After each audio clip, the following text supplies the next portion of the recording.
오늘 이 시간에는 아주 귀한 분을 모셨는데요. 시티 오브 페더럴웨이에서 이번에 판사로 출마하시는 분입니다.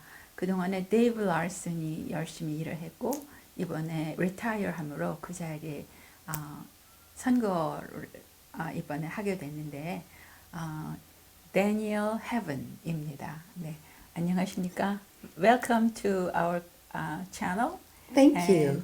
our viewer will be very surprised that, oh, who is she? So I already told them, you are Danielle Havens, the new judge for candidate Yes. for City of Featherweight. Thank you.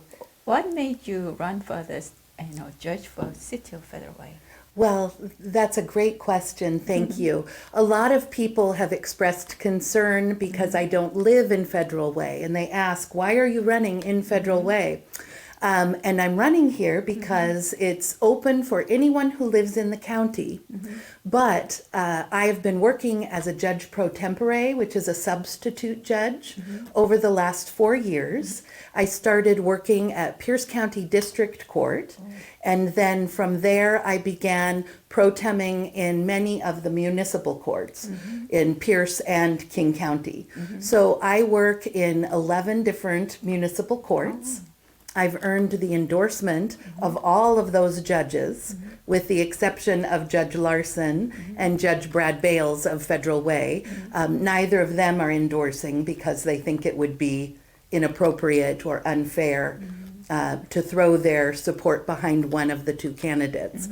But all of the other judges that I work on behalf of support my candidacy.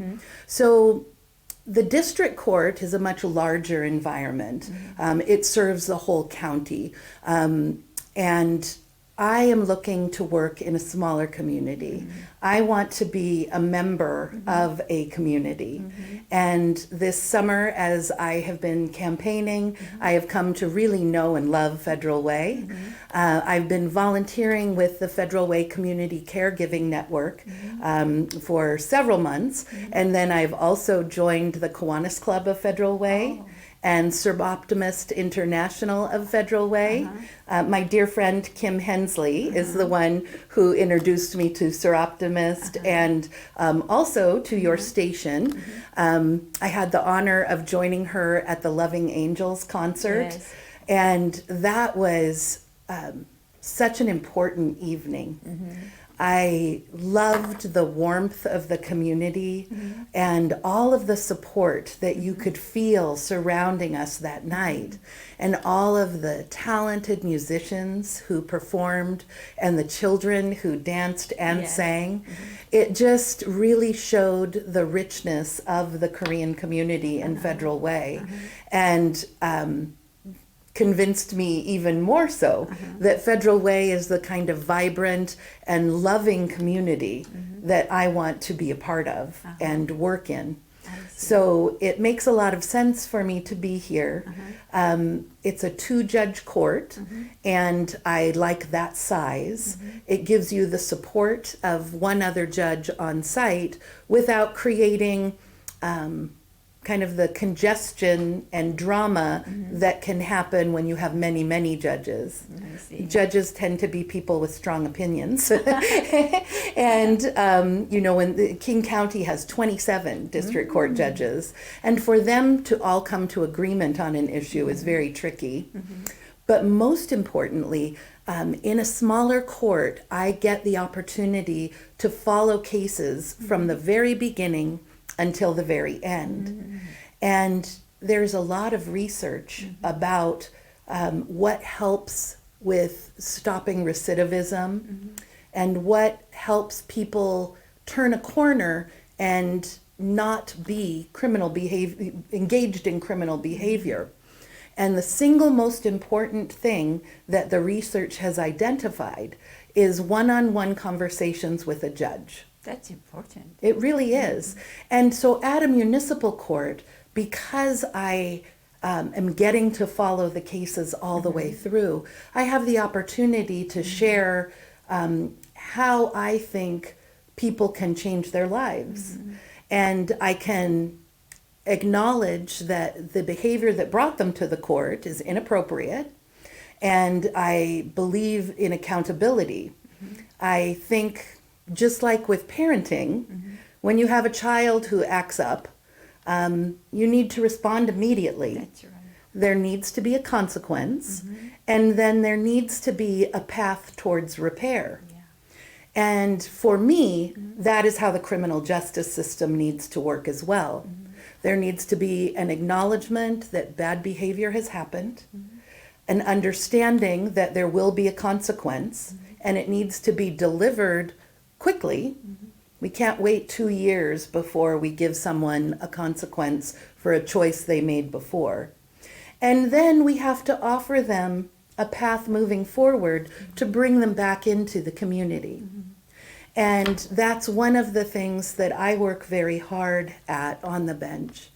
I tell people, I think that you deserve better than the choices that you've been making. I think your quality of life would be better if you made better choices. And I know that the quality of the community would be better served by you making better choices. I hope all the criminals feel the same way as you do. They will not do the criminal Yeah. things. I don't think that they start out thinking that. But I don't think that it's because they have a different mind that is a criminal mind. I think that a lot of people don't consider the importance of community. And like organizations like Loving Angels, that is a place where all of the children who were there have an opportunity to see how important they are To take within care. their Yes, community. yes. And that they have a responsibility to play a role, to serve, and to show up for other people. And I think that there are many people who are not raised with that understanding of the commitment required of a community member. And so when we give someone the empowerment of knowing that they matter, it can make a difference. It won't make a difference for everyone. There are always going to be people who continue to make bad choices. But I am always surprised, and my heart is warmed when I see someone and say, I think you deserve better than your bad choices. And they respond in surprise because I think there's a certain high number of people that no one's told them that they deserve to have a happy, good life. Your positive words will make them surprised. Yeah, I think so. And not everyone, but many. And I feel like as a judge, I can only bring change to people who are open to it. And I can try to encourage opening. And that's why it's good for me to be there from their first hearing, which is called an arraignment, all the way through their pretrial hearings, sometimes to trial, sometimes to a plea, where they change their plea to a guilty plea and accept ownership and responsibility. But I think that as they see that I care about them and that our community cares about them, that they start to open more to the fact that they can care about themselves and they can care about others as well. I think you are one of the judges who has a really warm heart and open mind. Thank you.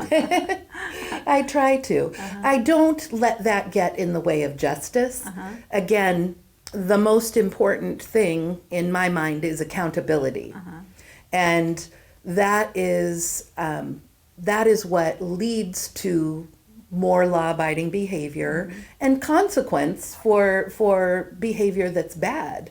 And that's imperative. We have to tell people that in federal way, we do not accept criminal behavior.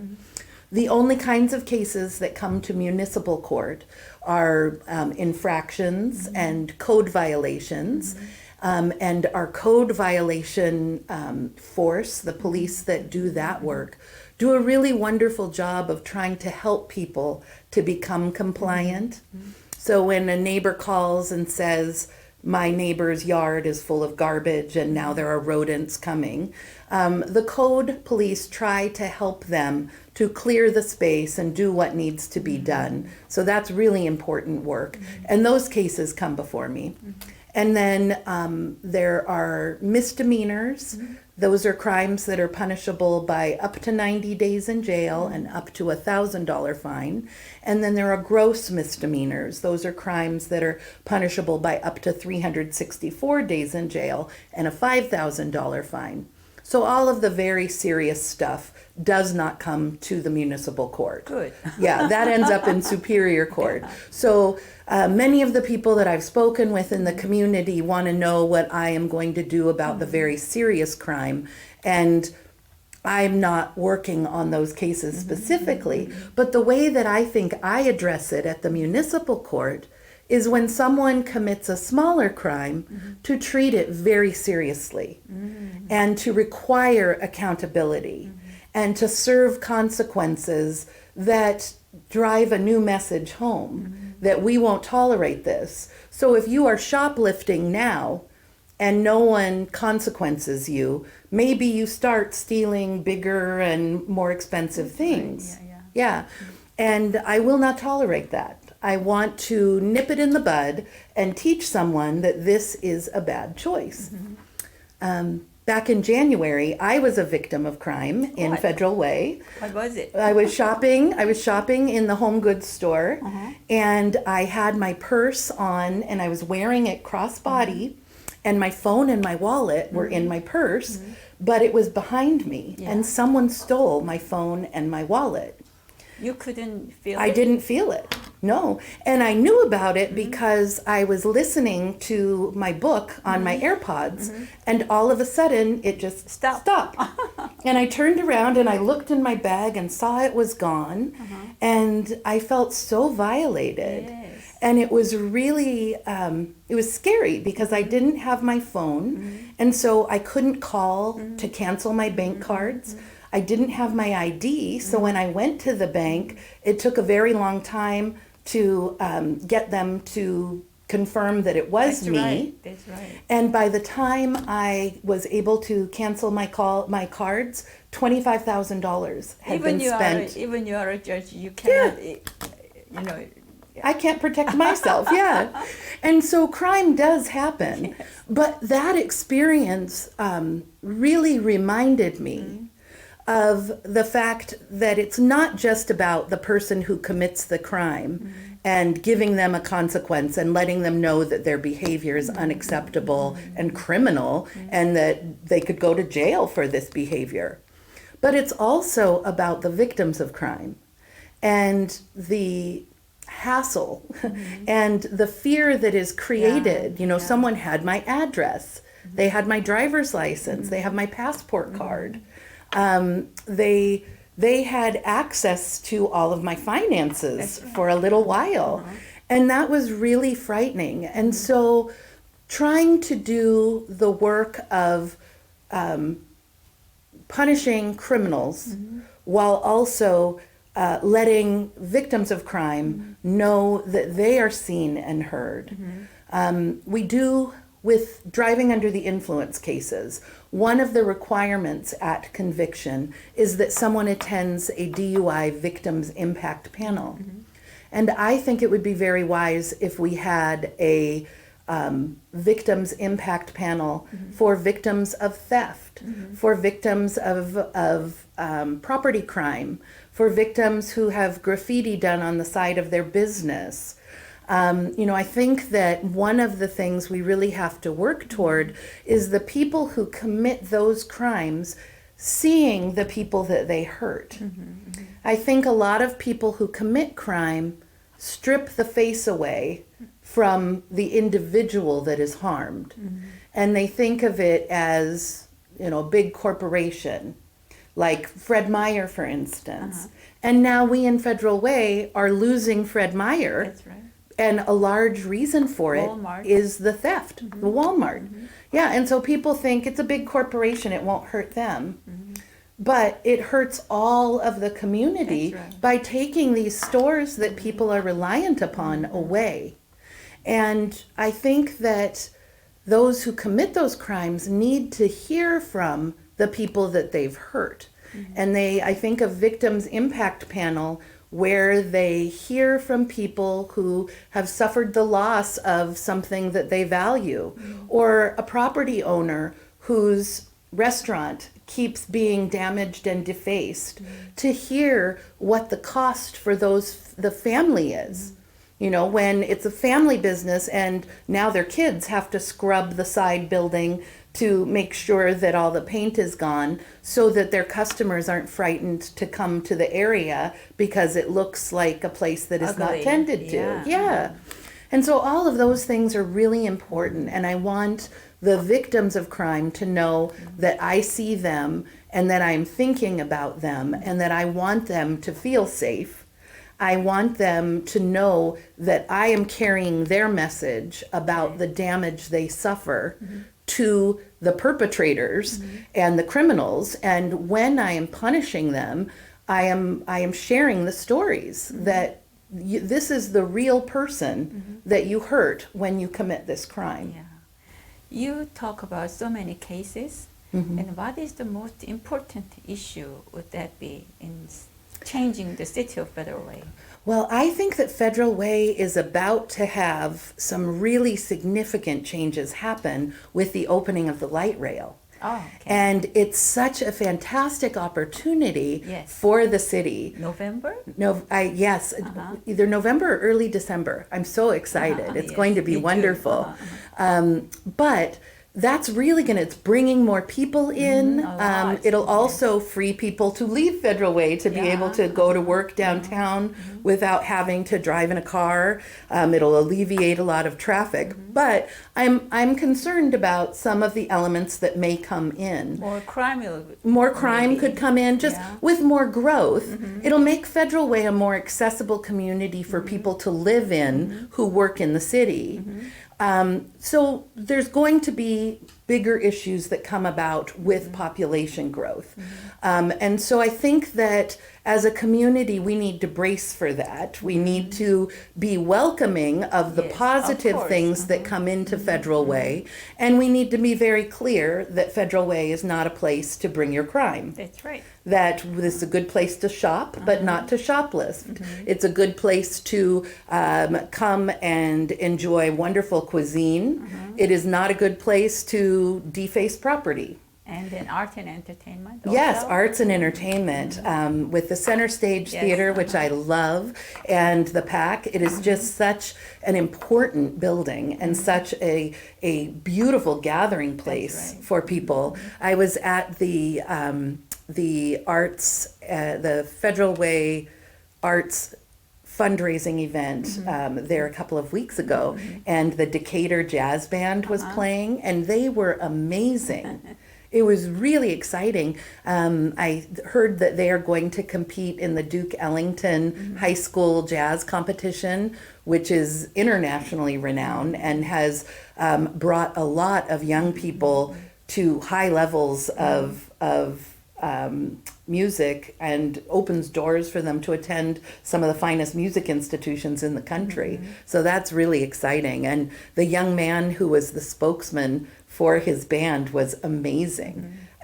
Just really dynamic and energized in his presentation, and I was really excited about that, but everything that the PAC has to offer. And so more and more people are going to be coming to Federal Way, and I worry about what that can do to our crime numbers, and I think that we're going to have to be very mindful of what is coming in, and as a community really stand up for what the values of Federal Way are, that we are welcoming. We are a place that does so much to support the arts. We're a place that does so much to support all of the different communities. With Loving Angels, another of the most important events that I attended this summer was the Back to School Haircut event. And that was sponsored by the city's Park and Rec Department. And there's an amazing woman who has a hair salon. Her name's Kristen Speakman. And it was her idea to come to the park and set up big tents. They had 50 hairstylists Wow. that came in and they cut kids' hair for free between noon and 7 p.m. They cut, it was more than 250 kids had their hair cut. And that's the kind of thing that I think we can do where we say to young people, we're here for you. Yes. We care about you and we want to support you and your family. With the community caregiving network that I volunteer with, we see families that are suffering from housing instability, and so often it's like I had a woman this morning while I was there who has a 4-month-old baby, so she had to take time off of work when she had her baby, and her husband ended up losing his job because they had an emergency with their baby, and he had to leave to go to the hospital, and he was terminated from his job. And so yes, now they are in a position, these people who have worked and contributed need a little bit of help. And it's so nice that we have a community of service that can provide that help and support for community members.